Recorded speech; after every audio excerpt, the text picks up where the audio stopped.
Hi hello എല്ലാ സുഹൃത്തുക്കൾക്കും നമസ്കാരം. ഇന്ന് നമ്മൾ SSC ERT പാഠപുസ്തകത്തിനകത്തുള്ളതായ ഏതാണ് നമ്മുടെ ഇന്ധനങ്ങൾ എന്ന് പറയുന്ന ഒരു ചാപ്റ്ററാണ് നമ്മൾ എന്ത് ചെയ്യാൻ പോകുന്നത്, നമ്മൾ പഠിക്കാൻ പോകുന്നത്. അപ്പോൾ വളരെ ഇമ്പോർട്ടൻ്റ് ആയിട്ടുള്ള ചാപ്റ്ററാണ്, വളരെയേറെ പ്രാധാന്യം അർഹിക്കുന്ന ഒരു ചാപ്റ്ററാണ്. ഒരുപാട് ചോദ്യങ്ങൾ വന്നിട്ടുണ്ട് ഇതിനു മുമ്പും. ഇന്ധനങ്ങളെ ഇംഗ്ലീഷിൽ നമ്മൾ ഫ്യൂവൽസ് എന്നല്ലേ പറയുക, ഫ്യൂവൽസ്. ഓക്കെ അല്ലേ? അപ്പോൾ ശരിക്കും പറഞ്ഞു കഴിഞ്ഞാൽ എന്താണ് ഇവിടെ പഠിക്കേണ്ടതെന്ന് ചോദിച്ചു കഴിഞ്ഞാൽ ഏറ്റവും ആദ്യം പഠിക്കേണ്ടത് എന്താണ് ഇന്ധനങ്ങൾ എന്നാണ്. ഒറ്റ വാക്കിൽ പറഞ്ഞാൽ ഇവന്മാരെല്ലാവരും എന്താണ്, എനർജി സോഴ്സുകളാണ്. ഇവന്മാരെല്ലാവരും എന്താണ്, എനർജി സോഴ്സാ. എനർജി സോഴ്സ് എന്ന് പറഞ്ഞാൽ എന്താ ഉദ്ദേശിക്കുന്നത്? ഇവന്മാരെല്ലാവരും തന്നെ ഊർജ സ്രോതസ്സുകളാണ്. ഇവന്മാരെല്ലാവരും എന്താണ്, ഊർജ സ്രോതസ്സുകളാണ്. അതിനർത്ഥം എന്താ? ഇവന്മാര് കയ്യിൽ ഒരുപാട് ഊർജവും കൊണ്ടു നിൽക്കുന്നു. അതിലെ ഊർജത്തിനെ നമ്മൾ ഇഞ്ഞെടുക്കുന്നു, നമുക്ക് വേണ്ടുന്ന രൂപത്തിലേക്ക് പരിവർത്തനം ചെയ്ത് ഉപയോഗിക്കുന്നു. അതായത് ഇങ്ങനെയുള്ള ഇന്ധനങ്ങൾ ഉണ്ടായത് കൊണ്ട് നമുക്ക് എന്ത് ചെയ്യാം? ദാണ്ടേ ഊർജ പരിവർത്തനം. ശ്രദ്ധിച്ചോണേ, എന്താ ഞാൻ പറഞ്ഞേ? ഊർജ പരിവർത്തനം. കണ്ടോ? ഊർജ പരിവർത്തനം നടത്തിക്കൊണ്ട് നമുക്ക് എന്ത് ചെയ്യാൻ പറ്റും? നമുക്ക് ഉപയോഗിക്കാൻ സാധിക്കുന്നതായിട്ടുള്ള വിധത്തിലേക്ക് ആ ഊർജത്തിനെ നമുക്ക് മാറ്റിയെടുക്കുവാനും അതിലൂടെ നമുക്ക് ഒരുപാട് എന്താണ് കാര്യങ്ങൾ ചെയ്തെടുക്കാൻ പറ്റും. ഉദാഹരണത്തിന് എനിക്ക് ബൈക്കുണ്ട്, അല്ലെങ്കിൽ എൻ്റെ വീട്ടിൽ കാറുണ്ട്, ഇതെല്ലാം ഓടുന്നു. എന്താ അവിടെ സംഭവിക്കുന്നത്? അവിടെ ഊർജ പരിവർത്തനമാണ്. അതായത് ഇന്ധനമായിട്ടുള്ള പെട്രോളിന്റെ അല്ലെങ്കിൽ ഡീസലിന്റെ കയ്യിൽ നിന്നുള്ള ഊർജത്തിനെ എടുത്തുകൊണ്ട് അവിടെ എന്ത് ചെയ്തു? പരിവർത്തനം ചെയ്ത് നമുക്ക് വേണ്ടുന്നതായ രീതിയിലേക്ക് അവിടെ എന്ത് ചെയ്തു? അവിടെ പരിവർത്തനം നടത്തിയിട്ടാണ് എന്ത് ചെയ്തത്? ആ ഊർജത്തെ ഉപയോഗിച്ചത്. ഇത്രയേ ഉള്ളൂ. ഓക്കെ അല്ലേ? ഇനി ഒരു കാര്യം കൂടെ മനസ്സിലാക്കിക്കോ. ഊർജം എന്ന് പറയുന്ന സാധനത്തിനെ ഉണ്ടാക്കാൻ കഴിയില്ല. ക്രിയേറ്റ് ചെയ്യാൻ പറ്റുമോ? ഇല്ല. ഇനി ആ സാധനത്തിനെ ഡിസ്ട്രോയ് ചെയ്യാൻ പറ്റുമോ? നശിപ്പിക്കാൻ പറ്റുമോ? ഇല്ല. പകരം ഒരു രൂപത്തിൽ നിന്ന് മറ്റൊരു രൂപത്തിലേക്ക് മാറ്റാനേ പറ്റത്തുള്ളൂ എന്ന് നമ്മൾ പഠിച്ചിട്ടുണ്ട്. അതുപോലെ തന്നെയാണ് ഇന്ധനങ്ങൾ എന്ന് പറയുന്നത് ഒരു ഊർജ്ജ സ്രോതസ്സാണ്. ഈ ഊർജ്ജത്തിനെ ഞാൻ എന്ത് ചെയ്യും? മറ്റൊരു രൂപത്തിലേക്ക് എനിക്ക് ഉതകുന്ന രീതിയിലേക്ക് മാറ്റുന്നു, ഉപയോഗിക്കുന്നു. ഇതാണ് സംഭവിക്കുന്നത്. ഓക്കെ അല്ലേ? എക്സാമ്പിളുകൾ എന്നുള്ള രീതിയിൽ നമുക്ക് ഏതൊക്കെ പറയാം? ഒരുപാട് സാധനങ്ങൾ പറയാം. അത് ഓരോന്നും ഇനി ഡീറ്റെയിൽ ആയിട്ട് പഠിക്കാം. അപ്പോൾ ബേസിക് ആയിട്ട് ഞാൻ പറഞ്ഞത് എന്താ? ഇവിടെ എനർജി കൺവേർഷൻ ആണ് നടക്കുന്നത്. എന്താണ് നടക്കുന്നത്? ഊർജ പരിവർത്തനമാണ് നടക്കുന്നത്. ശരിയല്ലേ? എന്താ നടക്കുന്നത്? ഊർജ പരിവർത്തനമാണ് നടക്കുന്നത്, എനർജി കൺവേർഷൻ ആണ് നടക്കുന്നത്. ഡൗട്ടുകളൊന്നും ഇല്ല എന്ന് വിശ്വസിക്കുന്നു. അപ്പൊ എന്താണ് ഇന്ധനങ്ങൾ എന്ന് പഠിച്ചു കഴിഞ്ഞു. ഇനി നമുക്ക് അടുത്ത കാര്യത്തിനകത്തേക്ക് നീങ്ങാം. മക്കളെ, ഇന്ധനങ്ങൾ നമുക്ക് പ്രധാനമായിട്ടും എന്താണ് എന്നൊരു ചോദ്യം ചോദിച്ചാൽ ഇത്രയും പറയാം. ഞാൻ ഓൾറെഡി പറഞ്ഞില്ലേ, ഊർജ്ജ സ്രോതസ്സാണ്. എങ്കിൽ അതിന് മറ്റൊരു ഡെഫിനിഷൻ കൂടിയുണ്ട്. എന്താണെന്നറിയോ? കത്തുമ്പോൾ താപം പുറത്തുവിടുന്നതായ വസ്തുവകകളെ വിളിക്കുന്ന പേരാണ് ഇന്ധനങ്ങൾ. കണ്ടോ? ഇവന്മാര് ഊർജ്ജ സ്രോതസ്സാണ് എന്ന് ഞാൻ പറഞ്ഞു. അതോടൊപ്പം ഈ ഒരു ഡെഫിനിഷൻ കൂടെ ചേർത്തു. എന്താ? കത്തുമ്പോൾ അവിടെ എന്ത്? കത്തുന്നതോടുകൂടി അവിടെ എന്ത് സംഭവിക്കും? അവിടെ താപം എന്ന സാധനം പുറത്തു വരും. അതായത് ഇന്ധനങ്ങളുടെ കയ്യിലുള്ള എമൗണ്ട് ഓഫ് എനർജി എന്ന് പറയുന്നത് നമ്മൾ പ്രയോജനപ്പെടുത്തുന്നത് താപത്തിന്റെ രൂപത്തിൽ നിന്നാണ്. അതായത് താപമായ ആ ഊർജത്തിനെ വലിച്ചെടുത്തുകൊണ്ട് മറ്റൊരു രൂപത്തിലേക്ക് മാറ്റിയെടുക്കും. ശരിയല്ലേ? ഇനി ഉദാഹരണം എന്തൊക്കെയാ? വിറകുണ്ട്, മണ്ണെണ്ണയുണ്ട്, പെട്രോളുണ്ട്, ഡീസലുണ്ട്. കണ്ടോ? ഇങ്ങനെ പല സാധനങ്ങളുണ്ട്. വേണേ കൽക്കരി പറയാം. പിന്നെ നമുക്ക് വേണമെന്നുണ്ടെങ്കിൽ പിന്നെ ആരെയൊക്കെ പറയാടാ? നമ്മൾ പറയുന്ന വേറെ ആളുണ്ട്, നാച്ചുറൽ ഗ്യാസ് പറയാം, നാച്ചുറൽ ഗ്യാസ് പറയാം. ഇങ്ങനെ ഒരുപാട് ആളുകളുണ്ട്. ശരിയല്ലേ? അങ്ങനെ ഇരിക്കുന്നതായ സാഹചര്യത്തിലൂടെ നമ്മൾ പറഞ്ഞു പോകുമ്പോൾ നമുക്കൊരു കാര്യം മനസ്സിലായി. ഈ പറഞ്ഞു പോയ സാധനങ്ങൾക്കിടയിൽ ഇവന്മാർക്ക് ഒരു പ്രത്യേകതയുടെ അടിസ്ഥാനത്തിൽ ഇവന്മാരെ എനിക്ക് എന്ത് ചെയ്യാം? വർഗീകരിക്കാം. അതെങ്ങനെയാ? അവൻ്റെ അവസ്ഥ അല്ലെങ്കിൽ സ്റ്റേറ്റ് പരിഗണിച്ചാൽ മതി. ഇവനെ ഖര അവസ്ഥയിലാണോ കാണുക, അവനെ ദ്രാവക അവസ്ഥയിലാണോ കാണുക, അവനെ വാതക അവസ്ഥയിലാണോ കാണുക എന്ന് തരംതിരിച്ചുകൊണ്ട് മാറ്റിയെടുക്കണം. ഓക്കെ അല്ലേ? അപ്പോൾ നമ്മളോട് വേണമെങ്കിൽ ചോദിക്കാം, താഴെ തന്നിരിക്കുന്നതിൽ ഖര ഇന്ധനത്തിന് ഉദാഹരണമായവൻ ആര് എന്ന് വേണമെങ്കിൽ ഒരു ചോദ്യം ചോദിക്കാം. അതിനകത്ത് ഖരപദാർത്ഥങ്ങളായി വരുന്നവൻ ആരാണെന്ന് അറിയണ്ടേ? ദാണ്ടേടാ, വിറക്, കൽക്കരി, ഇവ ഉദാഹരണമാണ്. ഏതൊക്കെയാ? വിറകുണ്ട്, കൽക്കരി. കൽക്കരി എന്ന് പറഞ്ഞാൽ എന്താടാ? കോള്. ഓക്കെ അല്ലേ? വിറകുണ്ട്, കൽക്കരിയുണ്ട്, വിറകുണ്ട്, കൽക്കരിയുണ്ട്. ഇവയെല്ലാം എന്തിനുദാഹരണം? ഖര ഇന്ധനങ്ങൾക്ക് ഉദാഹരണം. ശരിയല്ലേ? ഇനി കൽക്കരിയുടെ കാര്യം പറയുവാണെന്നുണ്ടെങ്കിൽ കൽക്കരി പ്രധാനമായും 4 തരത്തിലുണ്ടെന്നറിയാലോ. ഏതൊക്കെയാ? നമ്മൾ പഠിച്ചിട്ടുണ്ട്. ആന്ത്രസൈറ്റ്, പിന്നെ എന്തൊക്കെയാ നമ്മൾ പറഞ്ഞേ? ലിഗ്നൈറ്റ്, പിന്നെ ഏതൊക്കെയാ നമ്മൾ പറഞ്ഞേ? പീറ്റ് എന്ന് പറയുന്ന ഒരു സാധനമുണ്ട്. ഇനി ഇതല്ലാതെ വേറെ ഏതെങ്കിലും ഒരു സാധനം കൂടെ ഉണ്ടോടാ? ഒന്നാലോചിച്ച് നോക്കേ. ആന്ത്രസൈറ്റ്, ലിഗ്നൈറ്റ്, പീറ്റ്, പിന്നെ ഏതാ ഉള്ളത്? പറഞ്ഞോ. ആന്ത്രസൈറ്റ് ഉണ്ട്, ലിഗ്നൈറ്റ് ഉണ്ട്, പിന്നെ ഏതാ ആലോചിച്ച് നോക്കിയിട്ട് പറയണേ.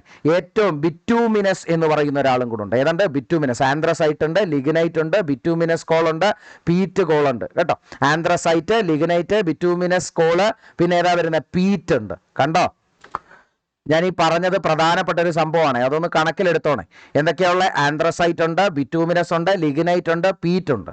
ഇതിൽ ഏറ്റവും എന്താണ് എഫിഷ്യൻസി കൂടി, അതായത് ഏറ്റവും കൂടുതൽ താപ ഊർജത്തിനെ ഉൽപ്പാദിപ്പിക്കുന്നത് അല്ലെങ്കിൽ അങ്ങനെ കഴിവുള്ളത്, എഫിഷ്യൻസി ഉള്ളത് ആന്ത്രസൈറ്റിനാണ്. ഓക്കെ, ഇനി ഈ കോളിന്റെ ഏറ്റവും ആദ്യ രൂപം എന്ന് പറയാൻ സാധിക്കുന്ന സാധനമാണ് പീറ്റ് എന്ന് പറയുന്നത് കേട്ടോ.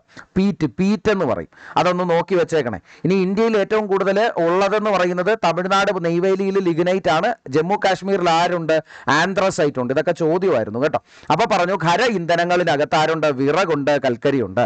ദ്രാവകം വരുമ്പോൾ ആരൊക്കെ വരും? ഡീസലുണ്ട്, പെട്രോൾ ഉണ്ട്, മണ്ണെണ്ണയുണ്ട്, ഇങ്ങനെ കുറേ സാധനങ്ങൾ അവിടെയും വരും. ശരിയല്ലേ? ഇനി നോക്കേ, വാതക അവസ്ഥയിൽ വരുമ്പോൾ ആരൊക്കെ വരും? LPG വരും, CNG വരും, ഹൈഡ്രജൻ വരും. വളരെ important. LPG liquefied petroleum gas. വേണേ ചോദിക്കാം, LPGയുടെ full form liquefied petroleum gas. അടുത്തത് CNG കംപ്രസ്ഡ് നാച്ചുറൽ ഗ്യാസ്. അടുത്തത് ഹൈഡ്രജൻ. കൂട്ടത്തിൽ ഏറ്റവും കൂടുതൽ കലോറിഫിക് വാല്യൂ ഉള്ളവൻ ആരാണ്? കലോറിഫിക് മൂല്യം ഏറ്റവും കൂടുതലായതായ മൂലകം എന്ന് പറയുന്നത് ഹൈഡ്രജനാണ്. കലോറിഫിക് വാല്യൂ ഒരുപാട് കൂടുതലാണ് ഹൈഡ്രജന്. ഓക്കെ അല്ലേ? അപ്പോൾ ഒന്നുകൂടെ, കത്തുമ്പോൾ താപം പുറത്തുപിടിക്കുന്നതായ വസ്തുവകകളെ അറിയപ്പെടുന്നത് ഇന്ധനങ്ങൾ എന്നാണ്. ഉദാഹരണം വിറക്, മണ്ണെണ്ണ, പെട്രോൾ, ഡീസൽ തുടങ്ങിയവ. ഇവയെ പ്രധാനമായും തരംതിരിക്കുന്നത് ഖര ഇന്ധനങ്ങളെന്നും ദ്രാവക ഇന്ധനങ്ങളെന്നും വാതക ഇന്ധനങ്ങളെന്നുമാണ്. ഇതിൽ വിറകും കൽക്കരിയും ഖര ഇന്ധനങ്ങളിലും ദ്രാവക ഇന്ധനത്തിനകത്ത് ഡീസൽ, പെട്രോൾ, മണ്ണെണ്ണ തുടങ്ങിയ സാധനങ്ങളും LPG, CNG, ഹൈഡ്രജൻ തുടങ്ങിയവയെല്ലാം എവിടെയും വരും? വാതക ഇന്ധനങ്ങളിനകത്തും വരും. ശരിയല്ലേ? അപ്പൊ ഇത്രയും കാര്യങ്ങൾ ഓക്കെയാണോ? ഇനി അടുത്തത് നോക്കാം. അടുത്തത് നോക്കേടാ.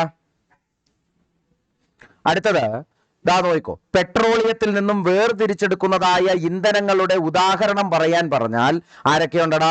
ഡീസലുണ്ട്, പിന്നെ അവിടെ ആരുണ്ട്? പെട്രോൾ ഉണ്ട്, പിന്നെ അവിടെ ആരുണ്ട്? കെറോസിൻ ഉണ്ട്. ശരിയല്ലേ? ഇനി ഏറ്റവും ഇമ്പോർട്ടൻ്റ് ആയിട്ട് നമ്മൾ പണ്ട് സ്കൂളുകളിൽ പഠിച്ചിട്ടുള്ളൊരു സാധനം കൂടിയുണ്ട്. ഈ പറയുന്ന മൂവരുടെയും ഡെൻസിറ്റികൾ 3. ഈ പറയുന്ന 3 പേരുടെയും സാന്ദ്രത എന്ന് പറയുന്നത് വേറെയാണ്, വ്യത്യാസപ്പെട്ടിരിക്കുന്നു. അതുകൊണ്ട് നമ്മളൊരു പാത്രത്തിനകത്ത് ഇവന്മാരെ ഇങ്ങനെ എടുത്ത് ഒഴിച്ചു വെക്കുകയാണെങ്കിൽ ഇവന്മാരെന്ത് ചെയ്യും? അവന്മാരുടേതായ സാന്ദ്രതയുടെ അടിസ്ഥാനത്തിൽ ഇങ്ങനെ അടുക്കടുക്കായിട്ട് വന്ന് കിടക്കും എന്നുള്ളത് നമ്മൾ പഠിച്ചിട്ടുണ്ട്. ശരിയല്ലേ? അപ്പൊ ആ ഒരു കാര്യം കൂടി ഒന്ന് ഓർത്തു വെച്ചേക്കണേ. അപ്പോ അവിടെ വേറൊരു സാധനം കൂടി നമുക്ക് പറയാൻ പറ്റും. എന്താണെന്നറിയോ? ഒന്ന്, ഞാൻ ഈ പറഞ്ഞ കാര്യം തന്നെ. ഏതാ? സാന്ദ്രതയുടെ അടിസ്ഥാനം. ഇവന്മാർക്ക് 3 പേർക്കും 3 സാന്ദ്രത എന്നുള്ളത് ഒന്നാമത്തത്. ഇക്കൂട്ടത്തിൽ സാന്ദ്രത ഏറ്റവും കുറഞ്ഞ ആളാരാണ് എന്നുള്ളൊരു ചോദ്യം അവിടെ വേണമെങ്കിൽ ചോദിക്കാം. പക്ഷെ അതിനേക്കാൾ ഇമ്പോർട്ടൻ്റ് എന്ന് പറഞ്ഞാൽ ഇത് 3 പേരും കൂടെ അടങ്ങിയിരിക്കുന്ന ഒരൊറ്റ സാധനത്തിനെയാണ് മണ്ണിൽ നിന്ന് കുഴിച്ചെടുക്കുന്നത്. അതിനെ നമ്മൾ വിളിക്കുന്ന പേര് ക്രൂഡ് ഓയിൽ എന്ന് പറയും. ഇതിനകത്ത് ക്രൂഡ് ഓയിലിനകത്ത് എന്ത് ടെക്നിക്ക് പ്രയോഗിച്ചാലാണ് നമുക്ക് ഈ പറയുന്ന പെട്രോൾ, ഡീസൽ, കെറോസിൻ എന്നിവയെ വേർതിരിച്ചെടുക്കാൻ പറ്റുന്നൊരു ചോദ്യമുണ്ട്. അതിനെ വിളിക്കുന്ന പേരാണ് എന്ത്? Fractional distillation. എന്തെന്ന് പറയുക? ഫ്രാക്ഷണൽ ഡിസ്റ്റിലേഷൻ എന്ന് പറയും. ഒന്നുകൂടെ ഒന്ന് പഠിച്ചോ. എന്തൊക്കെയാ പറഞ്ഞത്? പെട്രോളിയത്തിൽ നിന്നും വേർതിരിച്ചെടുക്കുന്ന ഇന്ധനങ്ങളെ നമ്മൾ വിളിക്കുന്ന പേരാണ് എന്തെന്ന് പറയുന്നത്? പെട്രോളിയം എന്ന് പറയുന്ന എന്താ, അല്ലെങ്കിൽ വേണ്ട, നമ്മൾ ക്രൂഡ് ഓയിൽ എന്ന് പറയുന്നതായ ഒരു സാധനത്തിനെ എടുക്കുന്നു. അതിനകത്ത് നിന്ന് ഫ്രാക്ഷണൽ ഡിസ്റ്റിലേഷൻ വഴി നമ്മൾ എന്ത് ചെയ്യുന്നു? പെട്രോളിനെയും ഡീസലിനെയും കെറോസിനെയും എല്ലാം എന്ത് ചെയ്യുന്നു? വേർതിരിച്ചെടുക്കുന്നു. അത് മാത്രമല്ല, നമ്മൾ ഓർത്തിരിക്കേണ്ട ഒരു സാധനം, ഈ പറഞ്ഞ കൂട്ടത്തിൽ ഇരിക്കുന്ന ആളുകൾക്കെല്ലാം പലതരത്തിലുള്ള വ്യത്യസ്തങ്ങളായിട്ടുള്ള സാന്ദ്രതകളാണ് ഉള്ളത് എന്നൊരു കാര്യം മനസ്സിലാക്കണം. പക്ഷേ വളരെ വലിയ രീതിയിലുള്ള വ്യത്യാസങ്ങളൊന്നും ഇല്ല. എന്തുകൊണ്ടാണെന്നും കൂടെ പറഞ്ഞുതരാം. ഫ്രാക്ഷണൽ ഡിസ്റ്റിലേഷൻ എന്ന് പറയുന്ന ഒരു പ്രോസസ്സ് ഉപയോഗിക്കണം എന്നാണെങ്കിൽ ഈ പറയുന്ന ഡീസലിന്റെയും പെട്രോളിയത്തിന്റെയും കെറോസിന്റെയും ഡെൻസിറ്റികൾ അല്ലെങ്കിൽ സാന്ദ്രതകൾ വ്യത്യസ്തപ്പെട്ടതാണെങ്കിലും വളരെ അടുത്തടുത്താണ്, നിയർ ആയിട്ട് സ്ഥിതി ചെയ്യുന്നതായ എന്താണ് അടുത്തടുത്തുള്ള, എന്താ പറഞ്ഞേ, അടുത്തടുത്തുള്ളതായ എന്താണ് സാന്ദ്രതയാണ് ഈ പറയുന്ന 3 പേർക്കും ഉള്ളത്. ഈ ഒരു കാര്യം ഇമ്പോർട്ടൻ്റ് ആയിട്ട് പഠിച്ചു വെക്കണം കേട്ടോ. അതുകൊണ്ടാണ് ഏത് മെത്തേഡ് ഉപയോഗിക്കുന്നത്? ഫ്രാക്ഷണൽ ഡിസ്റ്റിലേഷൻ എന്ന ടെക്നിക്ക് ഉപയോഗിച്ചുകൊണ്ട് ഈ പറയുന്ന അടുത്തടുത്തുള്ള സാന്ദ്രതയിൽ സ്ഥിതി ചെയ്യുന്ന ഡീസലിനെയും പെട്രോളിനെയും കെറോസിനെയും ക്രൂഡ് ഓയിൽ എന്ന് പറയുന്ന ഒരു സാധനത്തിൽ നിന്ന് നമ്മൾ വേർതിരിച്ചെടുക്കുന്നത്. മനസ്സിലായോ? ഇനി അടുത്ത ഒരു ചോദ്യം നോക്കേ. എന്താണ് വിമാനത്തിൽ ഉപയോഗിക്കുന്നതായ ഇന്ധനത്തിനെ വിളിക്കുന്ന പേര്? അതിനെ വിളിക്കുന്ന പേര് ഏവിയേഷൻ ഫ്യൂവൽ എന്നാണ്. എന്താ അതിനെ ഇതിനെ വിളിക്കുന്ന പേര് ഏവിയേഷൻ ഫ്യൂവൽ എന്നാണ്. എങ്കിൽ അടുത്ത ചോദ്യം നോക്കേ. പെട്രോളിയത്തിൽ നിന്ന് ഡീസൽ, പെട്രോൾ തുടങ്ങിയവ വേർതിരിക്കുന്നതായ കേന്ദ്രത്തെ അറിയപ്പെടുന്നത് പെട്രോളിയം റിഫൈനറി. അതായത് നമ്മൾ നേരത്തെ പറഞ്ഞ ഫ്രാക്ഷണൽ ഡിസ്റ്റിലേഷൻ പോലെയുള്ള പ്രോസസ്സുകളൊക്കെ നടത്തുന്നത് എവിടെയാണ്? ഈ പെട്രോളിയം റിഫൈനറിയിലാണ്. ഇനി അവിടെ നിന്ന് മനസ്സിലാക്കേണ്ട ഏറ്റവും പ്രധാനപ്പെട്ട ഒരു കാര്യം ഈ പറയുന്ന ഒരു ഡെഫിനിഷൻ കൂടാണ്. അവിടെ ആ സാധനം എന്താണെന്ന് പറയുന്നതിന് മുമ്പേ നമ്മൾ പഠിച്ച ഡെഫിനിഷനുകളെ ഒന്നുകൂടെ ഒന്ന് പഠിക്കാം. എടാ, എനർജിയുടെ സോഴ്സ് ആണ് ആരെന്ന് പറയുന്നത്, ഊർജ്ജ സ്രോതസ്സാണ് ആരെന്ന് പറയുന്നത്, ഇന്ധനങ്ങൾ അല്ലെങ്കിൽ ഫ്യൂവലുകൾ എന്ന് പറയുന്നത്. ശരിയല്ലേ? ഈ പറയുന്ന ഫ്യൂവലിന്റെ കയ്യിലുള്ള ഊർജത്തിനെ ഞാൻ എനിക്ക് വേണ്ടുന്ന രൂപത്തിലേക്ക് ഞാൻ എന്ത് ചെയ്തെടുക്കുന്നു? പരിവർത്തനം ചെയ്യുന്നു. ശരിയല്ലേ? ഞാൻ എനിക്ക് വേണ്ടുന്ന രൂപത്തിലേക്ക് എന്ത് ചെയ്യുന്നു? പരിവർത്തനം ചെയ്യുന്നു, ഉപയോഗിക്കുന്നു. ഓക്കെ, അത് എന്തുകൊണ്ടാണ് അങ്ങനെ ചെയ്യുന്നത്? ഊർജത്തിനെ എനിക്ക് ഉണ്ടാക്കാനല്ല പറ്റുന്നത്, മറിച്ച് ഒരു രൂപത്തിൽ നിന്ന് മറ്റൊരു രൂപത്തിലേക്ക് മാറ്റിയെടുത്തുകൊണ്ട് അതിനെ ഉപയോഗപ്പെടുത്താൻ എന്നെ കൊണ്ട് പറ്റും. അത് ആ ഒരു കാര്യം എനിക്ക് ഈ ഫ്യൂവലുകൾ എന്ന് പറയുന്നവന്മാരെ ഉപയോഗിച്ചാൽ നടന്നു കിട്ടുന്നു. ഇതേ ഞാൻ ചുരുക്കി പറഞ്ഞോളൂ. ഇനി നമ്മൾ എന്താ പറഞ്ഞേ? ഇനി നമ്മൾ ഏറ്റവും ആദ്യം നമ്മൾ പറഞ്ഞായിരുന്നു കത്തുമ്പോൾ താപമാണ് ഇവന്മാരെല്ലാം. അപ്പോ ഈ പറയുന്നതായ ഫ്യൂവലുകൾ എന്ന് പറയുന്ന സാധനം കത്തുന്നു. എന്ത് ചെയ്യുന്നു? കത്തുന്നു. അങ്ങനെ കത്തുന്നതായ സാഹചര്യത്തിൽ ഇവന്മാര് പുറത്തുവിടുന്നത് എന്തായിരിക്കും? താപ ഊർജമാണ്, അല്ലെങ്കിൽ ഹീറ്റ് എനർജിയാണ്. അപ്പൊ രണ്ട് ഡെഫിനേഷൻ പഠിച്ചു. ഫ്യൂവലുകൾ എന്ന് പറഞ്ഞാൽ എന്താണ്? ഊർജ്ജ സ്രോതസ്സുകളാണ്. അവിടെ ഊർജ്ജത്തെ പരിവർത്തനം ചെയ്തുകൊണ്ട് നമുക്ക് വേണ്ടുന്ന രീതികളിലേക്ക് മാറ്റാൻ പറ്റുന്ന രീതിയിലാണ് ഇതിനകത്ത് ഊർജ്ജം ഇരിക്കുന്നത്. ഇനി എന്താ പറഞ്ഞേ? അവിടെ കത്തുന്നതായ ഒരു സാധനം, അല്ലെങ്കിൽ ഇത് കത്തുമ്പോൾ അവിടെ എന്തുണ്ടാകുന്നു? താപ ഊർജ്ജം ഉണ്ടാകുന്നു. ഈ താപ ഊർജ്ജത്തിനെയാണ് നമ്മൾ പ്രയോജനപ്പെടുത്തുന്നത്. എങ്കിൽ അടുത്ത ഒരു സാധനം കത്തുക എന്ന് പറഞ്ഞാൽ അതിന് അർത്ഥം എന്താ? കത്തുക എന്ന് പറഞ്ഞാൽ അതിന് അർത്ഥം എന്താ? കത്തുന്നു എന്ന് പറഞ്ഞാൽ അതിന്റെ അർത്ഥം എന്താണ്? അവിടെ കത്തുക എന്ന് പറഞ്ഞാൽ ഓക്സിജനുമായി എന്ത് ചെയ്തു? പ്രവർത്തിച്ചു. ഓക്സിജൻ എന്ന് പറയുന്ന ആ ഒരു മൂലകവുമായി അവിടെ എന്ത് സംഭവിച്ചു? ഈ പറയുന്ന ഫ്യൂവലിനൊരു പ്രവർത്തനം സംഭവിച്ചു.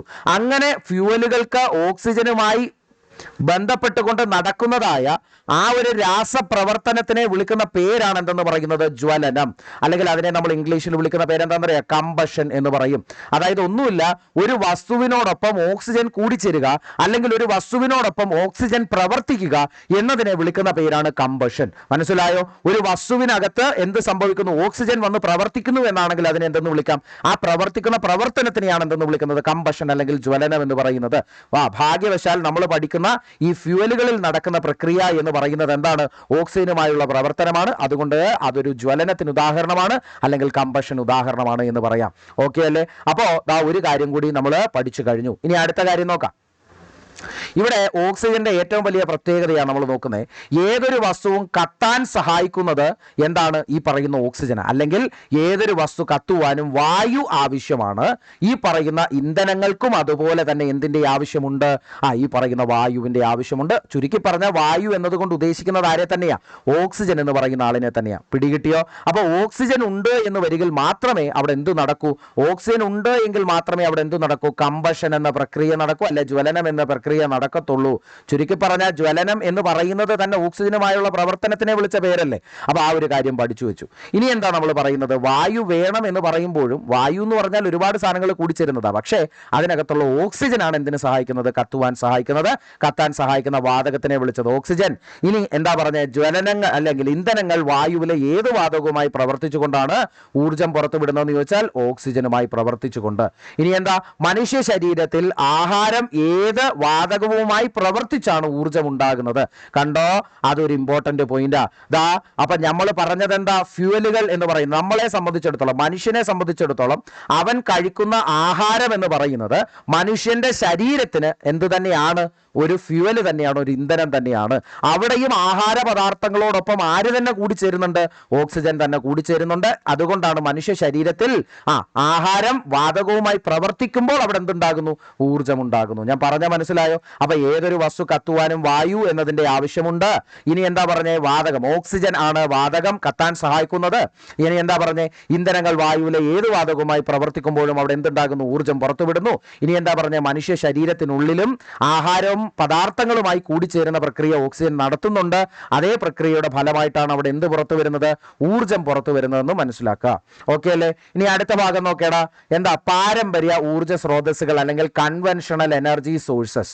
ഈ കൺവെൻഷണൽ എനർജി സോഴ്സ് എന്ന് പറഞ്ഞാൽ പരമ്പരാഗതമായി ഉപയോഗിച്ചു പോരുന്നതായ വഴികൾ അല്ലെങ്കിൽ ആ പരമ്പരാഗതമായി ഉപയോഗിച്ചു പോരുന്നതായ ഇന്ധനങ്ങളെന്നോ അല്ലെങ്കിൽ ഇന്ധന സ്രോതസ്സുകളെന്നോ നമുക്ക് പറയാം. ഓക്കെ അല്ലേ? ഇന്ധന സ്രോതസ് എന്ന് പറയും. ഇന്ധനം എന്ന് പറയുന്നത് ഊർജ്ജത്തിന്റെ സ്രോതസ് അല്ലേ? ഒന്നുകിൽ ഫ്യൂവൽ സോഴ്സ് അല്ലെങ്കിൽ എന്താണ് എനർജി സോഴ്സ്, ഊർജ്ജ സ്രോതസ് എന്ന് പറയും. ഇനി നോക്കേ, ഇന്ധനങ്ങൾ ഉപയോഗിച്ച ശേഷം പുനഃസ്ഥാപിക്കാൻ കഴിയുന്നില്ല.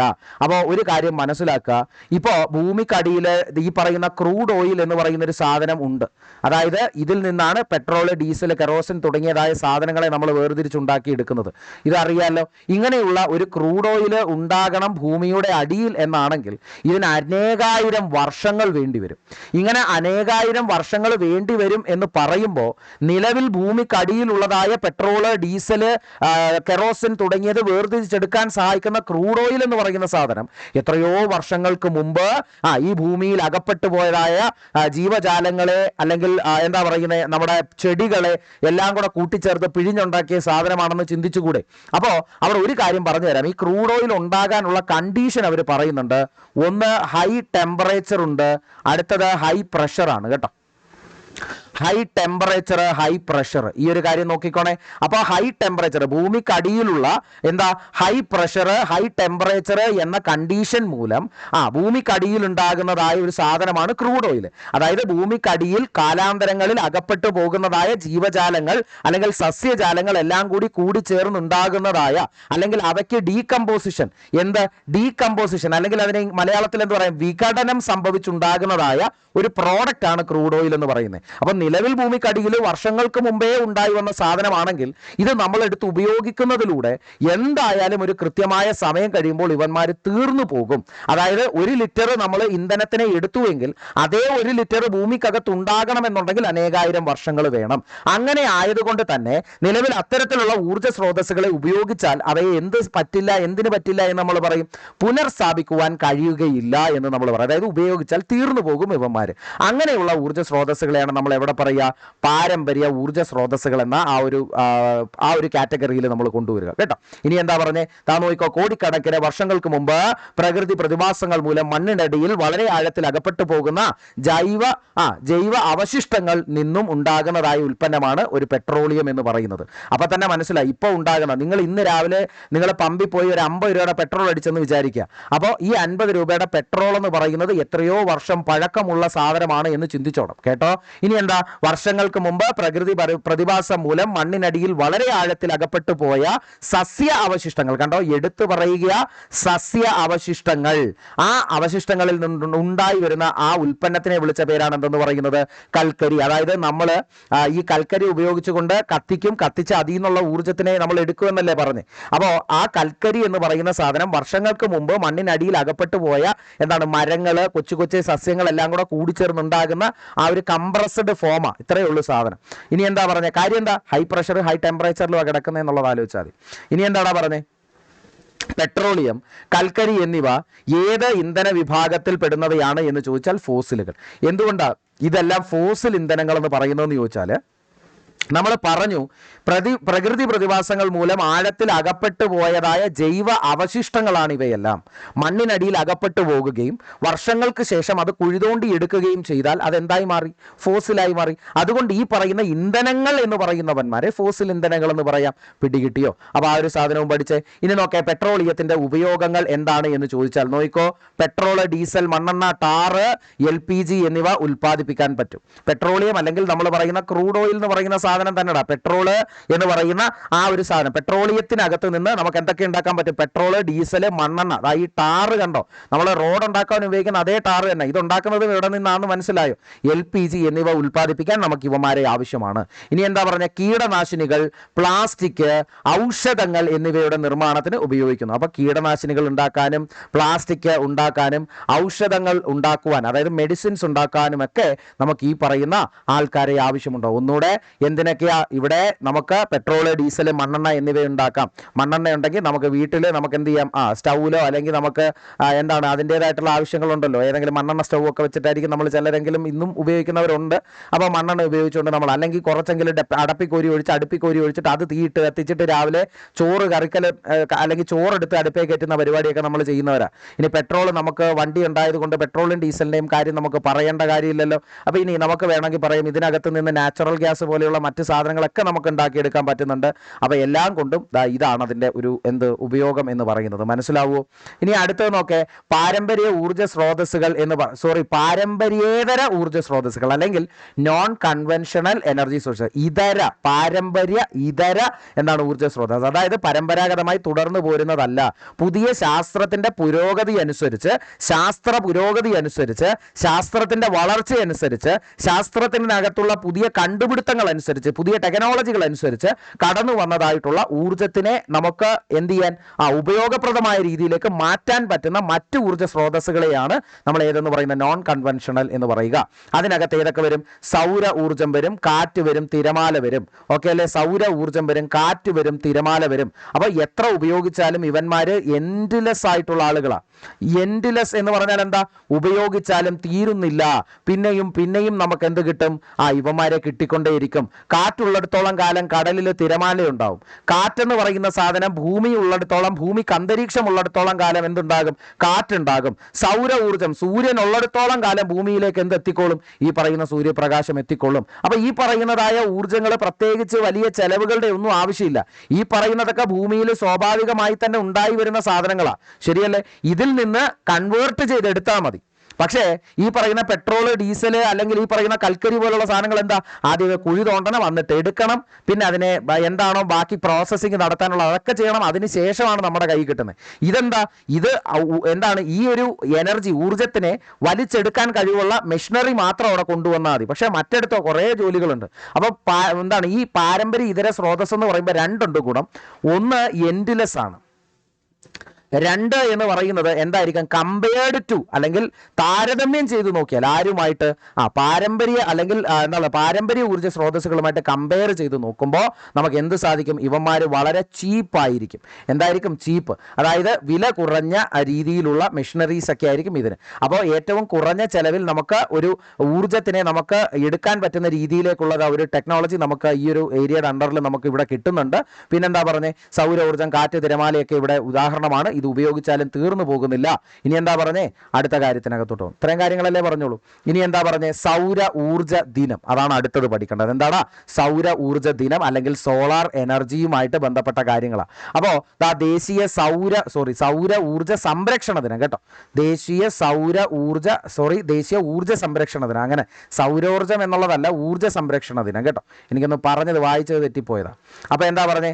സൗര ഊർജ്ജത്തുമായി ബന്ധപ്പെട്ടുകൊണ്ട് നമ്മൾ പഠിക്കുന്നതിൽ ഏറ്റവും ആദ്യം പഠിക്കേണ്ടത് ഊർജ്ജ സംരക്ഷണ ദിനമാണ്. ഊർജ്ജ സംരക്ഷണ ദിനം ദേശീയ തലത്തിൽ ഡിസംബർ 14. എന്താ പറഞ്ഞ? ഡിസംബർ 14. ഓക്കെ അല്ലേ? അപ്പൊ ദേശീയ ഊർജ്ജ സംരക്ഷണ ദിനം എന്ന് പറയുന്നത് എന്താണ് പറഞ്ഞോടാ? ദേശീയ ഊർജ്ജ സംരക്ഷണ ദിനം എന്ന് പറയുന്നത് ഡിസംബർ മാസം 14-ാം തീയതി. ഇനി എന്താ പറഞ്ഞ? സൗര ഊർജ്ജത്തെ വൈദ്യുത ഊർജ്ജമാക്കി മാറ്റുന്ന സംവിധാനമാണ് ഏതെന്ന് പറയുന്നത്? Solar cell. ഓക്കെ അല്ലേ? സോളാർ സെല്ലിനകത്ത് എന്ത് സംഭവിക്കും? ഈ പറയുന്ന സ്വാഭാവികമായിട്ടുള്ള സൂര്യപ്രകാശം വന്ന് ഒരു മെറ്റൽ പീസിന്റെ മുകളിൽ വന്ന് വീഴും. സിലിക്കൺ അല്ലെങ്കിൽ ജെർമീനിയം പോലെയുള്ള ലോഹങ്ങളായിരിക്കും അവിടെ ഉപയോഗിക്കുന്നത്. ഈ പറയുന്ന സാധനങ്ങളിനകത്ത് ലൈറ്റ് വന്ന് വീഴുന്നതോടുകൂടി ഇലക്ട്രോണുകളുടെ പ്രഭാവം സ്റ്റാർട്ട് ചെയ്യും. അതിനകത്തുകൂടെ നമുക്ക് എന്തുണ്ടാക്കാൻ പറ്റും? കറണ്ട് ഉണ്ടാക്കാൻ പറ്റും. ഇതാ നടക്കുന്നത്. അതിനെ സോളാർ സെൽ എന്ന് വിളിക്കും. ഇനി എന്താ പറഞ്ഞേ? അവയുടെ ആ നിരകളെ വിളിക്കുന്ന പേര് അല്ലെങ്കിൽ ഈ പറഞ്ഞ സാധനം ഇതാണ് സോളാർ പാനൽ എന്ന് പറയുന്നത് കേട്ടോ. ഇനി എന്താ പറയണ്ടേ? അവയുടെ നിരകളാണ് സോളാർ പാനൽ. സിലിക്കൺ കൊണ്ട് നിർമ്മിച്ച ദീർഘചതുരാകൃതിയിലുള്ള പാളികൾ. അപ്പോൾ സിലിക്കൺ, ജെർമീനിയമാണ് സാധാരണ സെമി കണ്ടക്ടറുകളായിട്ട് ഉപയോഗിക്കാറ്. അത്തരത്തിലുള്ള സെമി കണ്ടക്ടറുകളിൽ സിലിക്കൺ ആണ് നമ്മൾ സാധാരണഗതിയിൽ ഉപയോഗിക്കുന്നത്. ആരെ ഉണ്ടാക്കാൻ? സൗര ഊർജ്ജ പാനലുകൾ ഉണ്ടാക്കാൻ. ഇനി സൗര ഊർജ്ജത്തിന്റെ മേന്മ എന്താ? എത്ര ഉപയോഗിച്ചാലും തീരുന്നില്ല. മലിനീകരണം ഉണ്ടോ? ഇല്ല. ആകെ ആ ഒരു പാനൽ സെറ്റ് ചെയ്ത് വെക്കണം. അതിനുവേണ്ടി കുറച്ച് പൈസ ചിലവാകും എന്നുള്ള പണി മാത്രമേ ഉള്ളൂ. വേറെ സീനുകളൊന്നുമില്ല. നൈസായിട്ട് നമുക്ക് എന്ത് ചെയ്യാൻ പറ്റൂടാ? നമുക്ക് ഇത് ചിലവ് കുറഞ്ഞ രീതിയിൽ തന്നെ ചെയ്യാവുന്നതേ ഉള്ളൂ. നമുക്ക് ഒരുപാട് തരത്തിൽ നമുക്ക് പ്രകൃതിക്ക് പ്രശ്നമുണ്ടാകുന്ന രീതിയിൽ, മലിനീകരണം ഉണ്ടാകുന്ന രീതിയിൽ ഒന്നുമേ ഇവിടെ ചെയ്യേണ്ടതായിട്ട് വരുന്നില്ല കേട്ടോ. ഇനി നോക്കിയാൽ സൗര ഊർജ്ജം ഉപയോഗിച്ച് പ്രവർത്തിക്കുന്ന ഉപകരണങ്ങൾ ഏതൊക്കെയാ? വിളക്കുകളുണ്ട്, കുക്കറുണ്ട്, വാട്ടർ ഹീറ്ററുണ്ട്, കാൽക്കുലേറ്റർ ഒക്കെ ഉണ്ട് നമ്മൾ ഉപയോഗിക്കുന്നത്. ഇതൊന്നും നമുക്ക് പറഞ്ഞു തരേണ്ട കാര്യമില്ലല്ലോ, ഇതൊക്കെ നമ്മൾ പഠിച്ചിട്ടുണ്ട്. ഇനി നോക്കിയാൽ വലിയ കാറ്റാടി യന്ത്രങ്ങൾ ചലിപ്പിക്കുന്നതിലൂടെ കാറ്റിൽ നിന്നും ഊർജ്ജം ഉൽപ്പാദിപ്പിക്കാം. ദാണ്ടെ കാറ്റാടി പാടങ്ങൾ കണ്ടിട്ടില്ലേ? എന്താ, ദാ ഒരു സാധനം ഇങ്ങനെ വെച്ചിട്ടുണ്ട്, ഒരു പമ്പരം പോലെ ഒരു വലിയ സാധനം നിങ്ങൾക്ക് ഇങ്ങനെ കാണാൻ പറ്റും. കാറ്റ് വന്ന് അടിക്കുന്നു, ഈ സാധനം എന്ത് ചെയ്യുന്നു? ദാ ഇങ്ങനെ കിടന്ന് കറങ്ങുന്നു. അപ്പോൾ കാറ്റ് എന്ന് പറഞ്ഞു കഴിഞ്ഞാൽ എന്തുകൊണ്ടുണ്ടാകുന്നു? പ്രഷർ, മർദ്ദ വ്യത്യാസത്തിലൂടെ.